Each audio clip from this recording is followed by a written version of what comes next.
بھائیوں کا سوال ہے کہ رمضان المبارک کے مہینے میں عمرہ کرنے کا ثواب اور اجر کتنا ہے؟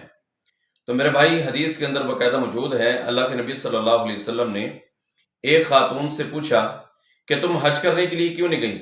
تو اس نے کہا، اللہ کے نبی صلی اللہ علیہ وسلم، ہمارے پاس دو ہی سواریاں ہیں، ایک پر میرے شوہر چلے گئے اور دوسری سواری میں نے اپنے گھر کے کام کاج کے لیے، گھاس پھوس کے لیے وہ میں نے رکھی ہے، تو اس وجہ سے میں ساتھ میں نہیں جا سکی۔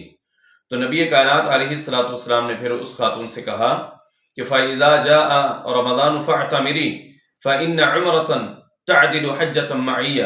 نبی علیہ الصلوۃ والسلام فرماتے ہیں کہ جب اب رمضان آ جائے تو اس مہینے میں جا کر تم عمرہ کر لینا، اس لیے کہ رمضان کے اندر عمرہ میرے ساتھ مل کے حج کرنے کے برابر کا ثواب ہے۔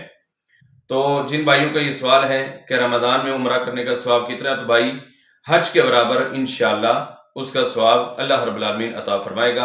اللہ تعالیٰ دین کی سمجھنے کی توفیق عطا فرمائے۔